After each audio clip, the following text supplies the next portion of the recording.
Yeah, I was, of course, Shiseido reached out and they're like, we're doing our first beach cleanup in the United States. And I was like, yeah, I'm there, of course. Anything you can do to get out there and show your love and support for the oceans is important. I mean, there's so much to do, but something as simple as going out and cleaning a beach is something I always encourage people to do. Well, I mean, we always hear the plastics in the ocean, the pollution. We hear the stuff with the Great Barrier Reef. Why are our oceans so important to protect right now? Why are they so important to protect? I mean, all of life comes from the ocean. Half of all the oxygen we breathe comes from the ocean.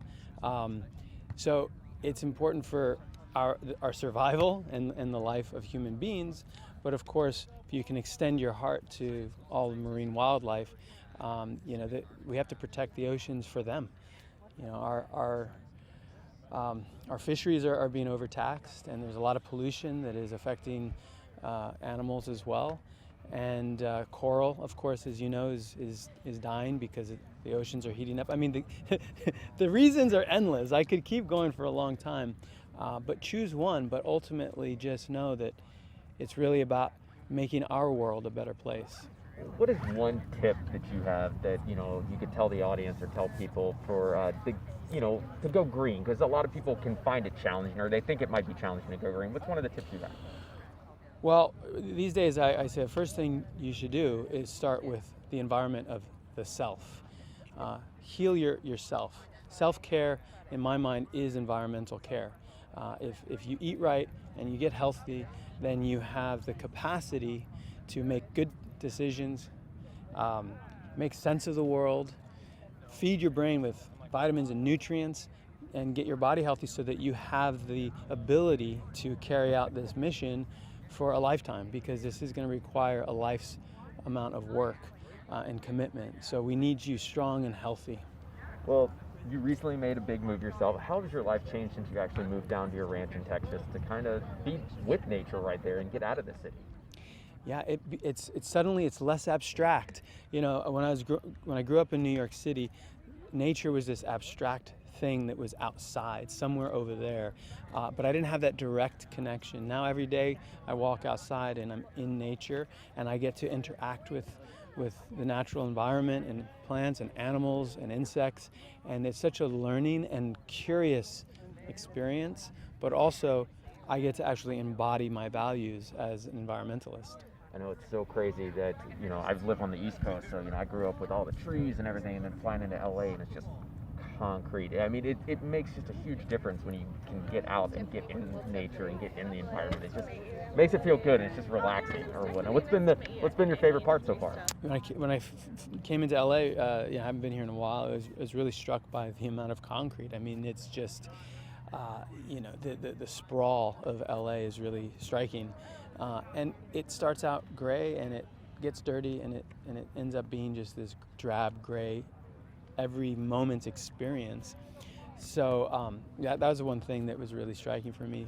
There's no life in concrete, so that's the biggest difference. Well, man, I want to take you back down memory lane really quick. So we actually just had 15 years since Devil Wears Prada. Can you believe that? Yeah. So what do you remember about your time on that set shooting all that? Well, just that I was living a dream. I was like, wow, like pinching myself, being in a movie with Meryl Streep and Anne Hathaway,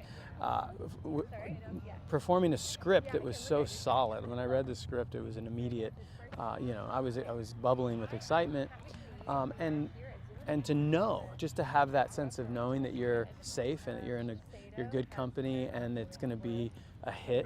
Just without having seen a single frame, you just feel the energy. And then after all these years, turns out it was true.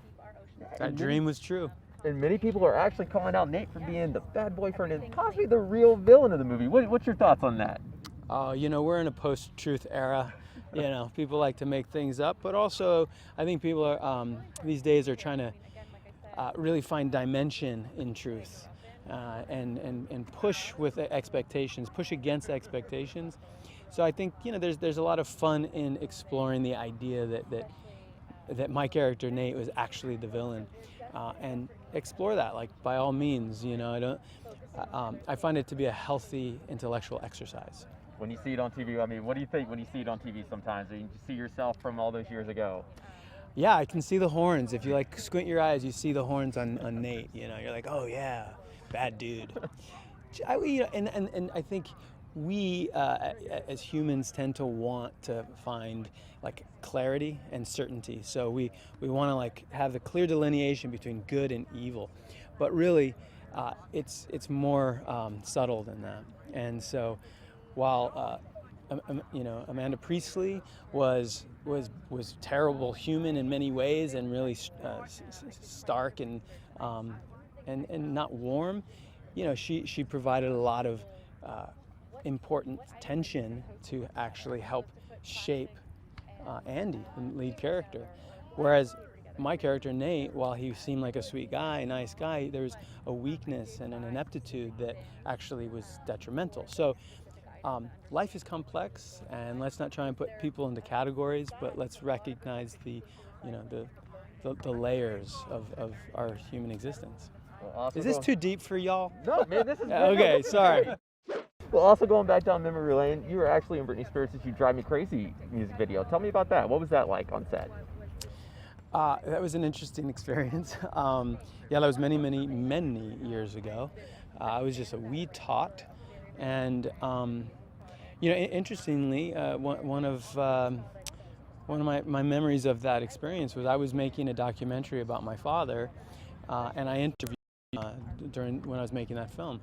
So it's just interesting that, you know, I had that conversation with her all those years ago. Yeah. Yeah, I mean, just given everything that we know now, what's your thoughts on all of that stuff with, you know, the conservative, you know, the stuff that's in the news right now, the conservatorship and all that? Look, personal freedom is a very important value that I hold, and I like to think I live in a country where we are free individuals and we can make sovereign choices. But I also understand there's complexity to, you know, some of these issues. When people do enter into those kinds of arrangements, there are reasons. I don't have all the information, and so I don't really have anything to comment. But you know, I'm sure it's not an easy situation for anybody. Well, back to the beach. What's the one thing that you really hope people can take away from this today, and you hope people can learn? Well, I think when you go out there and you're in a store and you're buying stuff, try and buy the most eco-friendly stuff.